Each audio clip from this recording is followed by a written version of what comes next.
The rain started the way it always did in Seattle, soft, almost polite, like it didn't want to disturb anyone.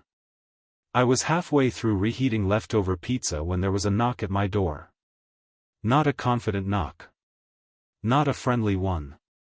It was hesitant. Broken into 2 uneven taps, followed by a pause long enough to make me wonder if I imagined it. I wiped my hands on my jeans and checked the time. 11:47 p.m.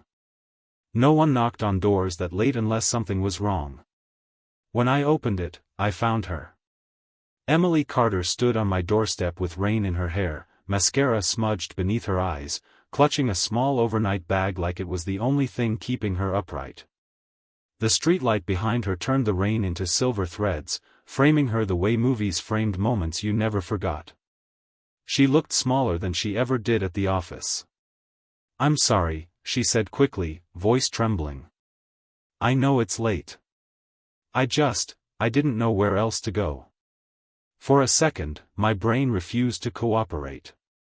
Emily Carter was my boss. My very composed, very confident, very untouchable boss. And she was standing at my door like the world had cracked open beneath her feet. I stepped aside without thinking. "Come in."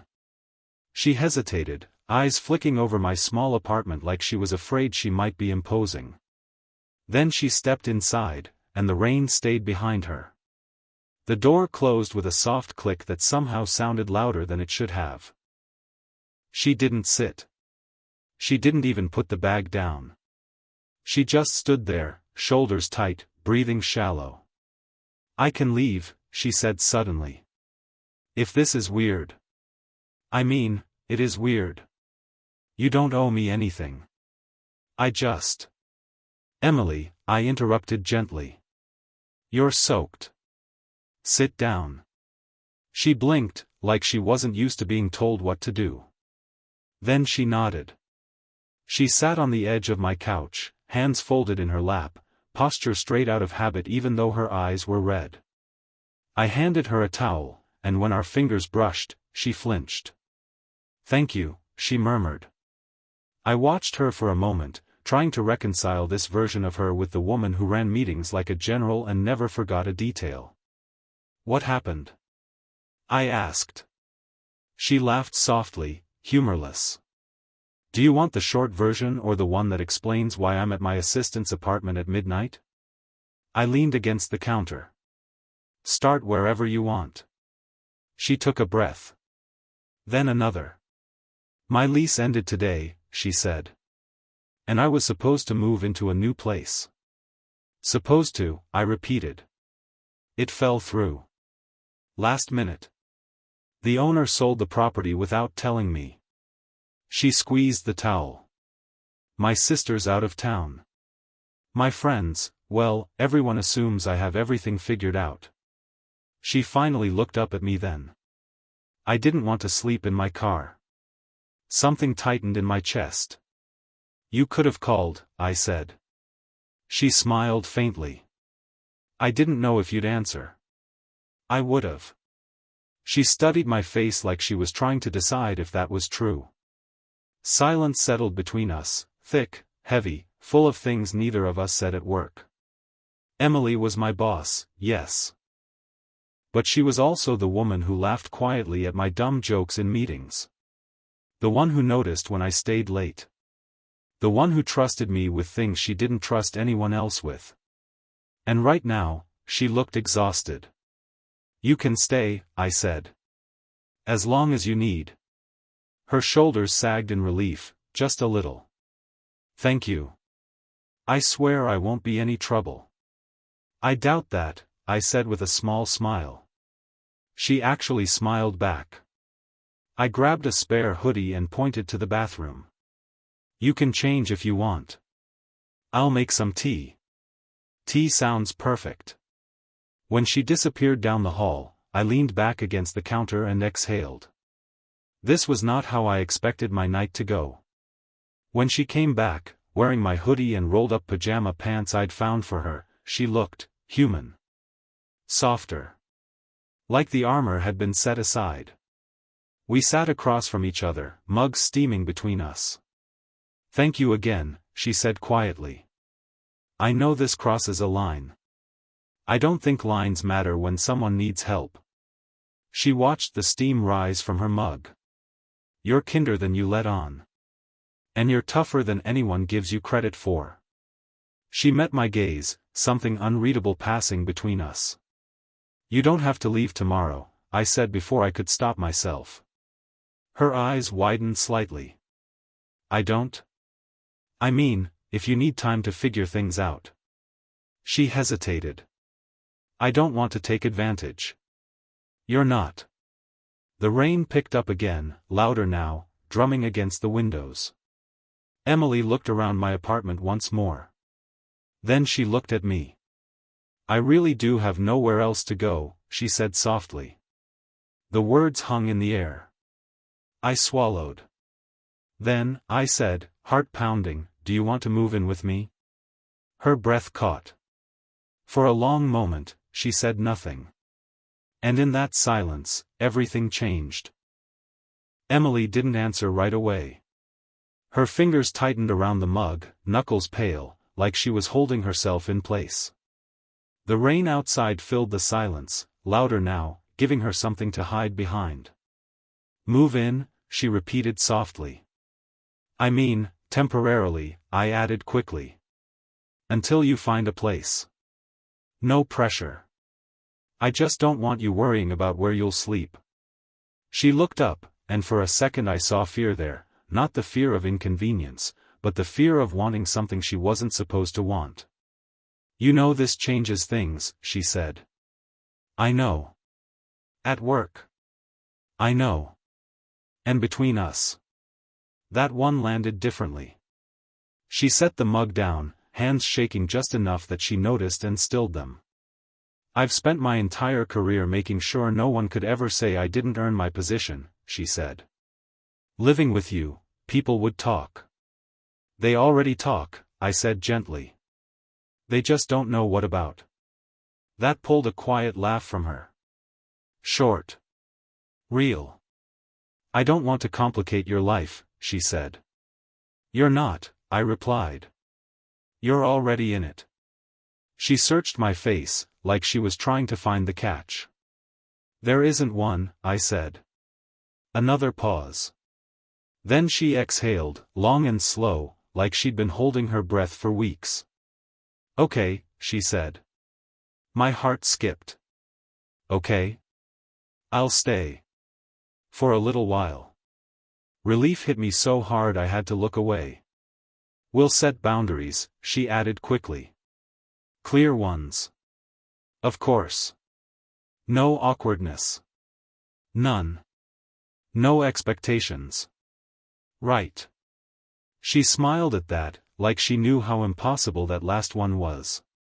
That night, I made up the couch for her, layering extra blankets even though the apartment was warm. She hovered nearby, uncertain.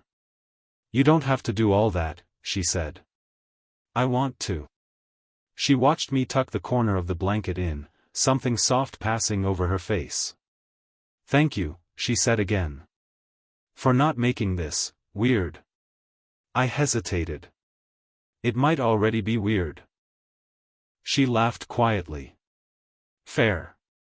When the lights were off and the apartment settled into its nighttime sounds, I lay awake in my bedroom, staring at the ceiling.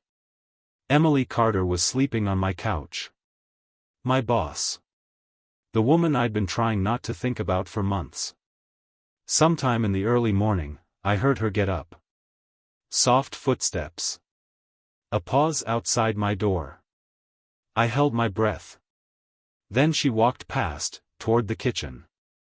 The next few days felt like learning a new rhythm. She woke early, always careful not to wake me, though I usually pretended to still be asleep. She made coffee, stronger than I ever did, and left the kitchen spotless. On the third morning, I found her sitting at the table in one of my button-down shirts, sleeves rolled up, reading emails on her phone. "Morning," I said. She looked up, startled, then smiled. "Morning." For a second, neither of us moved. She cleared her throat. I'll find a place soon. No rush, I said. At work, nothing was supposed to be different. But it was. Every glance lasted half a second longer. Every conversation carried an undercurrent of something unspoken.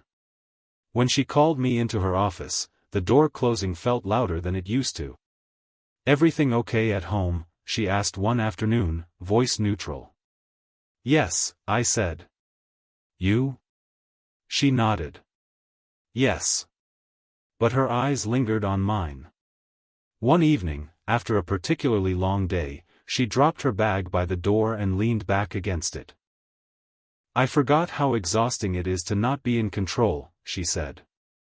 "You don't have to be here," I replied. She studied me. "That's what scares me."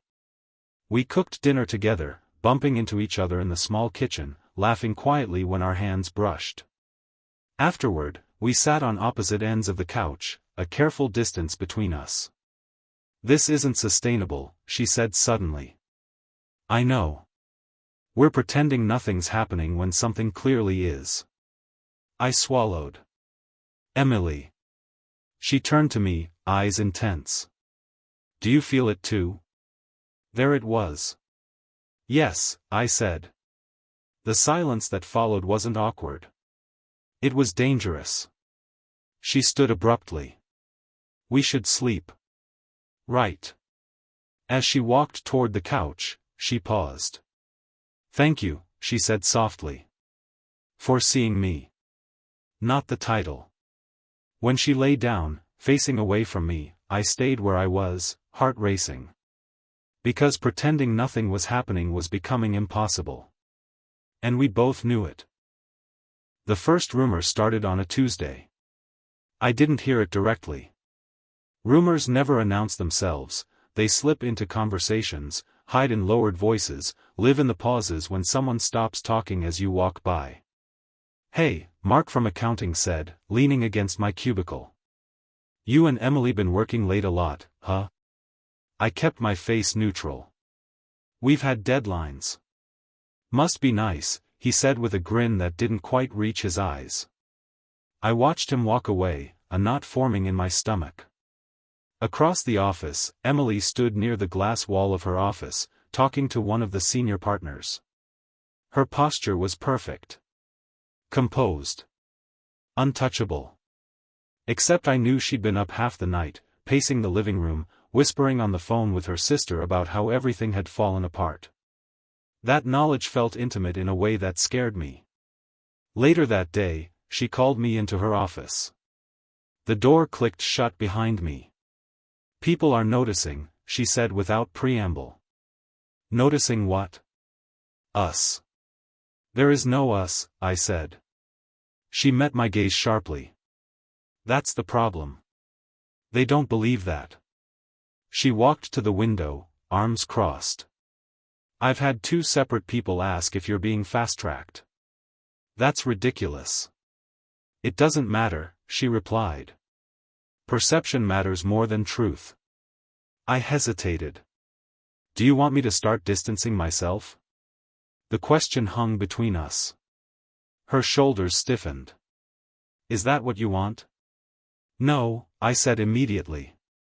"But if it protects you." She turned around. "I don't need protection." Then, softer, "I need honesty." I took a breath. "Then I don't want to pretend we don't matter." Her expression flickered, fear, relief, longing, before the door knocked. She stepped back instantly. "You can go." That night at home, the tension was thicker than ever. She came in late, heels in her hand, hair loose, exhaustion written all over her face. "They asked me out for drinks," she said, dropping onto the couch. "The partners. Did you go?" "No." I didn't want to answer questions I wasn't ready for. I handed her a glass of water. She took it, our fingers lingering. "You were different today," she said quietly. "How?" "You looked like you were pulling away." "I was trying to do the right thing." She laughed, bitter. Is that what this is? You being noble? I frowned. What do you want from me? She stood, suddenly close. Too close. I want you to stop acting like I'm fragile, she said. And stop acting like you don't want me. My pulse spiked. Emily. Tell me I'm wrong, she challenged. I couldn't. The space between us disappeared, not because we moved, but because we stopped holding it apart. Then she stepped back abruptly, shaking her head. This is exactly why this can't happen, she said. I lose control around you. So do I. Silence. Later that night, I woke to voices outside the apartment. Laughter. A woman's laugh. I looked out the window just in time to see Emily unlocking the door with a man beside her. He was tall. Confident. Familiar. One of the partners. Something ugly twisted in my chest. They came inside, still talking quietly. When Emily saw me standing there, her smile vanished. Oh, she said. I didn't know you were awake. I heard voices, I replied. This is Daniel, she said quickly. He walked me home. Daniel smiled politely. Nice place. I nodded, jaw tight. Thank you for walking me, Emily said. I'm fine now. When he left, the door closed harder than necessary. That was unnecessary, I said. So is your jealousy, she shot back. I'm allowed to feel something, I said. Even if I'm not allowed to act on it. She stared at me, breathing uneven. That's the problem, she whispered. I don't know how to keep you from acting on it when I don't want you to stop. The words hit like a confession. Neither of us moved. Because one more step. One honest moment. Would change everything. The argument didn't happen all at once. It started the next morning, quietly, the way the worst ones always do. Emily barely spoke over breakfast. She moved around the kitchen like a guest instead of someone who'd been living there for weeks, rinsing her mug immediately, avoiding my eyes. You don't have to rush, I said. I have an early meeting, she replied, already reaching for her coat. At work, she was all sharp edges and professionalism. Emails were brief. Conversations were strictly necessary. When I tried to catch her eye during a meeting, she didn't look my way. By the end of the day, the distance hurt more than any rumor. That evening, she came home later than usual. She dropped her keys on the counter, exhaled, and finally looked at me. We need to talk, she said. My stomach tightened. Okay. She didn't sit. Neither did I. This can't continue like this, she said. Living together. Pretending we don't feel anything. It's bleeding into work. So what are you saying? I'm saying one of us needs to be the adult here. Something in me snapped. I have been. Her eyes flashed. By watching me bring another man home? That wasn't fair, she said immediately. No, I replied. But it was honest. She ran a hand through her hair. You don't understand the pressure I'm under. Then help me understand, I said. Because right now, it feels like you only want me when it's convenient. The words hung there, heavy. That's not true, she said, voice shaking. Then tell me what you want, I said quietly. Not as my boss. Not as someone who's afraid of gossip. As you. For a long moment, she looked like she might run. Instead, she stepped closer. I want you, she said. And that terrifies me. My breath caught. I want you when I wake up and when I come home, she continued. I want the way you see me when I'm not in control. And I hate myself for it because I know how messy this could become. I took a step toward her. You don't have to hate yourself. Yes, I do, she whispered. Because I'm your boss. Because I'm supposed to know better. You're also human, I said. And I'm tired of pretending this is one-sided. Her eyes filled, but she didn't look away. I don't want to hurt you, she said. Then don't push me away, I replied. The distance between us disappeared. She didn't kiss me. She pressed her forehead to my chest, fists gripping my shirt like she was holding on to the last safe thing in her life. I can't lose my job, she said into the fabric. I can't lose everything I've worked for. You won't, I said, resting my hand lightly against her back. But you don't have to do this alone. She pulled back just enough to look at me. This changes everything, she said. I know. Her voice dropped to a whisper. If I cross this line, I don't know how to uncross it. Then don't pretend it isn't there, I said. She searched my face one last time, like she was memorizing it. Then she kissed me. It wasn't rushed. It wasn't reckless. It was careful. Shaking. Honest. When she pulled away, her eyes were wide, breath uneven. We shouldn't have done that, she said. No, I agreed. But we needed to. She nodded slowly. That can't happen again, she said. I knew she was lying. So did she. Because the line had been crossed. And neither of us wanted to go back. Monday morning arrived with consequences. Not dramatic ones. Not yet. The worst kind, the quiet shift in atmosphere that told you something had already changed. At work, Emily didn't call me into her office. She didn't email. She didn't look at me. During the weekly leadership meeting, she was flawless, decisive, calm, in control. But every time someone asked a question I normally answered, she redirected it to someone else. It wasn't punishment. It was protection. And somehow, that hurt more. By noon, HR sent out a company-wide reminder about workplace relationships. No names. No accusations. Just policy. My phone buzzed under the table. Emily, we need to talk tonight. My chest tightened. That evening, the apartment felt unfamiliar, like neutral ground neither of us owned anymore. Emily stood by the window when I came in, city lights reflecting in the glass. I spoke to HR today, she said. I froze. About us? About hypotheticals, she replied. About disclosure. Reassignment. Boundaries. That sounds serious. It is. She turned to face me. If this continues, I have to step back from being your direct supervisor. My heart pounded. Would that fix it?